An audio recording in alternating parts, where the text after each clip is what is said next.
समाचार सुपरफास्ट ની શરૂઆત કરીએ। પાસ કન્વીનર અને પાટીદાર નેતા હાર્દિક પટેલે આગામી લોકસભાની ચૂંટણી લડવાની જાહેરાત કરી છે। જો કે તે કયા પક્ષમાંથી ચૂંટણી લડશે તે અંગે જાહેરાત નથી કરાઈ, પણ યુપીમાં કાર્યક્રમ દરમિયાન તેમણે આ નિવેદન આપ્યું। હાર્દિક પટેલના ચૂંટણીમાં ઝંપલાવવાના નિર્ણયને મનીષ દોશીએ આવકાર્યો છે। તેમણે જણાવ્યું કે હાર્દિક આંદોલન કરીને રાજનીતિમાં આવે તે આવકારદાયક છે। વડોદરાથી ધારાસભ્ય મધુ શ્રીવાસ્તવે આગામી લોકસભાની ચૂંટણી માટે ટિકિટ માંગી છે। તેમનો દાવો છે કે તેઓ સૌથી સિનિયર નેતા છે, જેથી તેમને ટિકિટ મળવી જોઈએ। સૌરાષ્ટ્રના રાજકારણમાં ફરી એકવાર ગરમાવો આવ્યો છે। ખોડલધામના પૂર્વ પ્રમુખ પરેશ ગજેરા અંગે એક પોસ્ટર વાયરલ થતા અનેક સવાલો ઉઠ્યા। પોસ્ટરમાં પરેશ ગજેરા લોકસભાની ચૂંટણી અમરેલીથી લડે તેવી અપીલ કરવામાં આવી છે। જોકે પરેશ ગજેરાએ પોસ્ટર પર સ્પષ્ટતા કરતા કહ્યું કે તેઓ રાજકારણમાં નથી આવવાના। પાસ નેતા અલ્પેશ કથિરિયાની વધુ એક વિવાદિત ઓડિયો ક્લિપ સામે આવી છે। ઓડિયો ક્લિપમાં અલ્પેશ કથિરિયા કોંગ્રેસને પોતાના બેનરમાંથી સરદાર પટેલનો ફોટો હટાવવાની ચીમકી આપી રહ્યા છે। કોંગ્રેસ 24 કલાકમાં જો સરદાર પટેલનો ફોટો નહીં હટાવે તો વિરોધની ચીમકી ઉચ્ચારી છે। બનાસકાંઠા જિલ્લાના ડીસા નગરપાલિકાની સાધારણ સભામાં હોબાળો સર્જાયો। છેલ્લા 9 માસથી ભાજપના આંતરિક અસંતોષને કારણે સમિતિની રચના ન થઈ હતી। મળેલી સાધારણ સભામાં વિપક્ષે વિરોધ દર્શાવ્યો, પરંતુ ભાજપના સભ્યોએ પણ કમિટી બાબતે વિરોધ નોંધાવ્યો। ભાજપ પક્ષમાંથી ચૂંટાઈ આવેલા 3 મહિલા નગરસેવકોએ યોગ્ય સમિતિ ન મળતા તેઓએ તેમને મળેલી કમિટીનો અસ્વીકાર કર્યો હતો। આશાબેન પટેલને ભાજપમાં જોડવા કવાયત તેજ થઈ છે। ઊંઝામાં ભાજપના કાર્યકરોની ગુપ્ત બેઠક મળી, નારાયણ પટેલના વિરોધી જૂથની બેઠક મળી। ત્યારે ઊંઝા પાલિકાના પૂર્વ પ્રમુખ શિવમ રાવલે જણાવ્યું છે કે આશાબેનને ભાજપમાં લાવવા માટે કાર્યકરો મહેનત કરી રહ્યા છે। ભરૂચમાં નગર સેવા સદનમાં કોંગ્રેસના સભ્યોના ધરણા યથાવત છે। વિપક્ષના સભ્યોએ પ્રમુખની કેબિન બહાર સૂઈને રાત વિતાવી। ભાજપના શાસકો કોંગ્રેસના સભ્યોના વોર્ડમાં વિકાસના કામ ન કરતા હોવાના આક્ષેપ સાથે ધરણા પર ઉતર્યા। જૂનાગઢના વિસાવદરમાં કોંગ્રેસ અને ખેડૂતોએ વિરોધ નોંધાવ્યો। ડુંગળીના ઓછા ભાવ મળતા ખેડૂતોએ ધારાસભ્ય હર્ષદ રીબડિયાની આગેવાનીમાં વિરોધ નોંધાવ્યો। ખેડૂતોએ ગામમાં ફરીને લોકોને મફતમાં ડુંગળીનું વિતરણ કર્યું। ખેડૂતોના આ અનોખા વિરોધમાં ધારાસભ્ય હર્ષદ રીબડિયાની અટકાયત કરવામાં આવી। આ ઉપરાંત કોંગ્રેસના કાર્યકરોની પણ અટક કરવામાં આવી। રાજ્યભરના આરોગ્ય કુટુંબ કલ્યાણ વિભાગના કર્મચારીઓ ધરણા પર ઉતર્યા છે। ત્યારે ગુજરાત રાજ્ય કર્મચારી સંઘના પ્રમુખ કિરીટસિંહ ચાવડાએ માંગણી નહીં સંતોષાય તો આગામી સમયમાં અચોક્કસ મુદ્દાની હડતાળ પાડવાની ચીમકી ઉચ્ચારી છે। પડતર પ્રશ્નોને લઈને ઠેર ઠેર ધરણા કરવામાં આવી રહ્યા છે। ત્યારે ગાંધીનગરમાં પણ પીએચસી સેન્ટરમાં ફરજ બજાવતા કર્મચારીઓએ ધરણા કર્યા। મહત્વનું છે કે પગાર ભથ્થામાં વિસંગતતા બાબતે રાજ્યભરના કર્મચારીઓ હડતાળ પર ઉતર્યા છે। તે માંગણીઓ બાબતે રાજ્યભરમાં માસ સેલ પર ઉતર્યા છે। આ સાથે જ રક્તદાનનું પણ આયોજન કરાયું હતું। ધરણાથી રાજ્યભરમાં ગ્રામ્ય વિસ્તારની પ્રાથમિક આરોગ્ય સેવા પ્રભાવિત થશે। ગુજરાત રાજ્ય આરોગ્ય મંડળના કર્મચારીઓએ આંદોલનનો રસ્તો અપનાવ્યો છે। જિલ્લા પંચાયતના તબીબી કર્મચારીઓ માસ સેલ પર ઉતરી ગયા અને જિલ્લા પંચાયત પરિસરમાં દેખાવો કર્યા। આ ઉપરાંત આરોગ્ય મંડળના કર્મચારીઓએ સફાઈ અભિયાન અને બ્લડ ડોનેશન કેમ્પ કરીને પ્રદર્શન કર્યું। રાજકોટ જિલ્લાના જિલ્લા પંચાયતના આરોગ્ય વિભાગના 800 કર્મચારીઓ માસ સેલ પર ઉતર્યા। ગ્રેડ પે પગાર, વિસંગતતા, જગ્યા અપગ્રેડ સહિત અલગ અલગ 13 માંગણીઓને લઈને માસ સેલ પર ઉતર્યા। માંગણીઓ સ્વીકારવામાં નહીં આવે તો આગામી 15 તારીખથી અચોક્કસ મુદતની હડતાળની ચીમકી ઉચ્ચારી છે। સુરતમાં પણ જિલ્લા પંચાયતના આરોગ્ય કર્મચારીઓ માસ સેલ પર ઉતર્યા છે। કર્મચારીઓએ જિલ્લા પંચાયત ખાતે વિરોધ નોંધાવી પગારની વિસંગતતા જેવા પડતર પ્રશ્નોની માંગ કરી। ઉલ્લેખનીય છે કે અગાઉ પણ કર્મચારીઓએ કાળી પટ્ટી પહેરીને વિરોધ નોંધાવ્યો હતો। ગુજરાતના આરોગ્ય વિભાગના કર્મચારીઓએ રાજ્ય સરકાર સામે બાયો ચડાવી છે। પડતર માંગણીઓ મુદ્દે અરવલ્લી અને ગીર સોમનાથના આરોગ્ય કર્મચારીઓ માસ સેલ પર ઉતરી ગયા। અરવલ્લીમાં 35,000 જેટલા કર્મચારીઓ તો ગીર સોમનાથમાં 350 થી વધુ કર્મચારીઓએ માસ સેલ પર ઉતરીને વિરોધ કર્યો છે। આ સાથે જ કર્મચારીઓએ રક્તદાન અને રામધૂન કરી પડતર માંગણીઓ સરકાર સુધી પહોંચાડવાનો પ્રયાસ કર્યો। નવસારીમાં બુલેટ ટ્રેન પ્રોજેક્ટ અંતર્ગત સંપાદિત થયેલી જમીનના ખેડૂતોએ વિશાળ રેલી કાઢી। મોટી સંખ્યામાં ખેડૂતો રસ્તા પર ઉતરી આવ્યા અને રોષ ઠાલવ્યો તો કોંગ્રેસે પણ ખેડૂતોની રેલીને સમર્થન આપ્યું।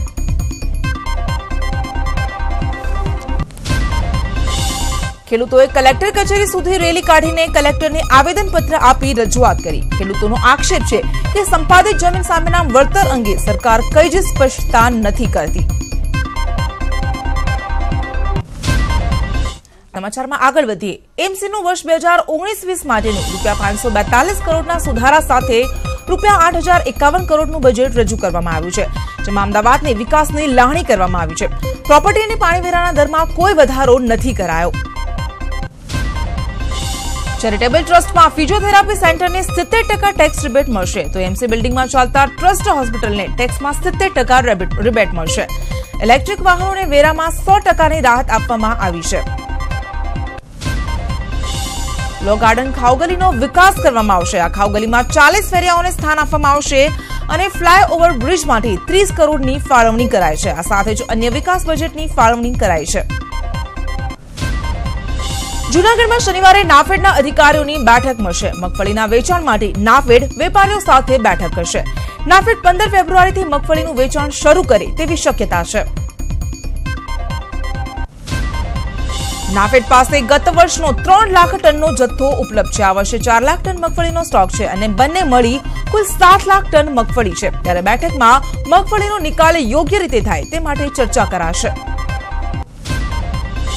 રાજ્યની 122 એપીએમસીમાં મગફળીના ખરીદ કેન્દ્રો પરથી મગફળી ખરીદી અને ખેડૂતોને કરાયેલ પેમેન્ટના આંકડા આવ્યા છે. રાજ્યના 2,357,000 ખેડૂતો પાસેથી 40,42,675 ક્વિન્ટલની ખરીદી કરાય છે, જ્યારે 1,82,861 ખેડૂતોને 1,825.15 કરોડનું પેમેન્ટ કરાયું છે. પાણી પુરવઠા પ્રધાન કુંવરજી બાવળિયાએ નિવેદન આપતા જણાવ્યું છે કે નર્મદાના પાણીમાં મરેલી માછલીઓ જોવા મળતા પાણીનો ટેસ્ટ કરવામાં આવ્યો. હાલ માછલીઓના મોતના કારણ અંગે તપાસ ચાલી રહી છે, તેમજ સલામતીના કારણોસર પાણીનો પુરવઠો બંધ કરાયો છે.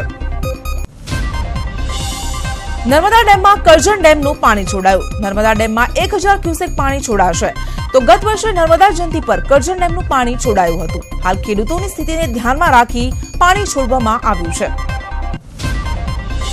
બનાસકાંઠાના પાલનપુરમાં પાણીની પાઇપલાઇન લીકેજ થતા હજારો લીટર પાણીનો વેડફાટ થયો. એક બાજુ લોકો પીવાના પાણી માટે વલખા મારી રહ્યા છે. બનાસકાંઠાને અછતગ્રસ્ત જાહેર કરાયો છે, ત્યારે પાઇપલાઇનમાં લીકેજથી અંદાજે 10 ફૂટ જેટલો પાણીનો ફુવારો જોવા મળ્યો. અમદાવાદના થલતેજ વિસ્તારમાં સારથી રો હાઉસ પાસે ભૂવો પડતા વાહન વ્યવહાર પણ પ્રભાવિત થયો.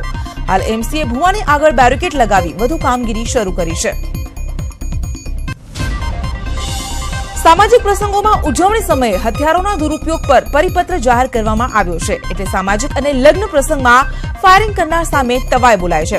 હથિયારના શક્તિ પ્રદર્શન કરનારા સામે કડક પગલાં ભરાશે. રાજકોટમાં સિટી બસનો એક વિડીયો વાયરલ થયો છે, જેમાં મુસાફરો જોખમી રીતે મુસાફરી કરી રહ્યા છે. વિડીયોમાં જોઈ શકાય છે કેવી રીતે બસના દરવાજા પર લટકીને મુસાફરો મુસાફરી કરી રહ્યા છે. આ વર્ષે વરસેલા ઓછા વરસાદને કારણે અત્યારથી જ કચ્છ જિલ્લામાં દુષ્કાળ જેવી પરિસ્થિતિનું નિર્માણ થયું છે. ત્યારે ન્યૂઝ 18ની ટીમે અબડાસા તાલુકાના જખો વિસ્તારમાં અછતગ્રસ્ત વિસ્તારનું ચિતાર મેળવ્યું. અહીં પરિસ્થિતિ એટલી વિકટ છે કે પાણી માટે લોકો વલખા મારી રહ્યા છે, તો પશુઓ પણ ઘાસ માટે તડપી રહ્યા છે. દુષ્કાળની પરિસ્થિતિને પગલે રાજ્ય સરકારે ઘાસ ડેપો તો ખોલ્યા છે, પરંતુ રાજ્ય સરકાર દ્વારા પૂરતું ઘાસ ફાળવવામાં નથી આવતું, જેના કારણે માલધારીઓની હાલત કફોડી બની છે. ત્યારે આ વિસ્તારમાં લોકો સરકાર પાસે ઘાસ અને પાણીની વ્યવસ્થા થાય તેવી માંગ કરી રહ્યા છે. ગુજરાતમાં સ્વાઇન ફ્લુએ હાહાકાર મચાવ્યો છે. છેલ્લા 24 કલાકમાં વધુ 4 દર્દીઓના મોત થયા છે.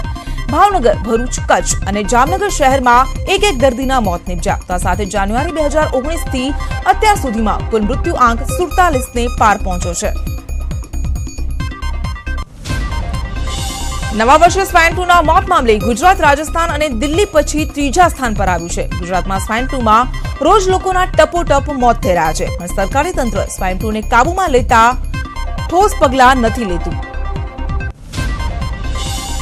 રાજ્યમાં અત્યાર સુધીમાં કુલ 955 કેસ નોંધાયા છે, જે પૈકી 553 દર્દી સાજા થતા તેમને ડિસ્ચાર્જ કરાયા છે, તો હજુ પણ 355 દર્દીઓ સારવાર હેઠળ બિછાને છે. શેરબજારમાં રોકાણકારોના અબજો રૂપિયાનું ધોવાણ કરનાર કુશલ લિમિટેડ કંપની અને તેની સાથે સંકળાયેલા 22 લોકોને ત્યાં આઈટીએ દરોડા પાડ્યા છે. 80થી વધુ અધિકારીઓએ કુશલ લિમિટેડ પર દરોડા પાડ્યા. આ દરમિયાન 700 કરોડના રોકડ વ્યવહારની ચિઠ્ઠીઓ મળી આવી છે. કુશલ ટ્રેડિંગ કંપનીએ શેરોમાં કૃત્રિમ ઉછાળો લાવ્યા બાદ ભાવો ગગડાવીને કરોડો રૂપિયા ઘર ભેગા કર્યા હતા. જેના રોકડમાં રૂપાંતર કરીને કન્સ્ટ્રક્શનમાં રોકાણ કર્યું. ત્યારે આઈટીએ અમદાવાદ, કચ્છ અને ભુજ મળી કંપની સાથે સંકળાયેલા 12 સ્થળોએ સર્ચ અને 11 જગ્યાએ સર્વે કર્યો. અત્યાર સુધીમાં આઈટીએ 1 કરોડ રોકડા, 3 કરોડની એફડી મળી 9 લોકર સીલ કર્યા છે. આપને જણાવી દઈએ કે કુશલ ટ્રેડિંગ કંપનીના શેરના ભાવ ₹32 થી વધારીને દોઢ વર્ષમાં ₹650 કરી દીધો હતો. જેને લીધે કુશલ ટ્રેડિંગ કંપનીની માર્કેટ કેપ ₹55 કરોડથી ₹6500 કરોડ સુધી પહોંચી ગઈ હતી. જેથી આ કંપની ગુજરાતની ટોપ 10 કંપનીમાં આવી ગઈ હતી. અમદાવાદ દાણીલીમડા પોલીસ સ્ટેશન સવાલોના ઘેરામાં આવ્યું છે. 4 લોકોએ દાણીલીમડા પોલીસ પર ગંભીર આરોપ લગાવતા દાણીલીમડા પોલીસ સ્ટેશનના કર્મચારીઓ પર સવાલ ઉભા થયા છે. દાણીલીમડા પોલીસ સવાલોના સાણસામાં આવી છે, કારણ કે 4 લોકોએ સૃષ્ટિ વિરુદ્ધના કૃત્યનો આરોપ લગાવ્યો છે. યુવકે પોલીસ સ્ટેશનમાં અરજી દાખલ કરી છે. તેમજ ન્યૂઝ 18 ગુજરાતી પર પીડિત યુવકોએ આપવીતી સંભળાવી. સુરતના કટોદરા ઉધના મગદલ્લા રોડ પરથી હત્યા કરાયેલ મૃતદેહ મળી આવ્યો. સાયકલ સવાર અજાણ્યા ઇસમના છાતીના ભાગે ચપ્પુના ઘા મારી લૂંટના ઇરાદે હત્યા કરાઈ હોવાની આશંકા વર્તાઈ રહી છે. તો સ્થાનિક રાહદારીએ પોલીસને જાણ કરતા કટોદરા પોલીસે આ બાબતે તપાસ શરૂ કરી છે. સુરતના સાંસદ સી.આર. પાટીલના બંગલાની સામે લૂંટની ઘટના ઘટી હતી. કટોદરા વિસ્તારમાં બાઇક ચાલકોએ લૂંટ ચલાવી અને આ ઘટના આશીર્વાદ કોમ્પ્લેક્સના સીસીટીવીમાં કેદ થઈ ગઈ છે. સુરતમાં ફેમિલી કોર્ટમાં પતિ પત્ની વચ્ચે છૂટા હાથની મારામારી થઈ. કોર્ટમાં પતિ પત્નીના કેસની તારીખ હતી ત્યારે બોલાચાલી થતા મામલો બિચકાતા પોલીસની હાજરીમાં જ પતિ પત્ની વચ્ચે બબાલ થઈ ગઈ અને મારામારીના આ લાઈવ દ્રશ્યો કેમેરામાં કેદ થઈ ગયા. કચ્છમાં અંજારના ખેડોઈ રોડ પરથી પસાર થતી ઘાસ ભરેલી ટ્રકમાંથી દારૂ ઝડપાયો છે. પંજાબ પાસિંગના ટ્રકમાંથી લાખો રૂપિયાનો દારૂ ઝડપાયો છે. એસઓજી અને એલસીબીએ સંયુક્ત ઓપરેશન કરી ટ્રેલરના ડ્રાઈવર અને ક્લીનરની ધરપકડ કરી છે. જૂનાગઢમાં ગાયત્રી શક્તિપીઠને તસ્કરોએ નિશાન બનાવ્યું. શક્તિપીઠમાં રહેલી દાનપેટી તોડીને તેમાંથી રૂપિયાની ચોરી કરતા આ તસ્કરો સીસીટીવીમાં કેદ થઈ ગયા. દાનપેટીમાંથી ચોરી થયેલી રકમની અંગે પોલીસે તપાસ શરૂ કરી છે. સુરેન્દ્રનગરના થાનગઢમાં હુમલાના સીસીટીવી સામે આવ્યા છે, જેમાં એક યુવક પાસે 2 લાખ રૂપિયાની ખંડણી માંગવામાં આવી હતી, જે આપવાની ના પાડતા અજાણ્યા શખ્સોએ તેના પર હુમલો કર્યો. આ સમગ્ર ઘટનાના સીસીટીવી સામે આવ્યા બાદ પોલીસે તેના આધારે આરોપીઓને પકડવા માટે તપાસ તેજ કરી છે.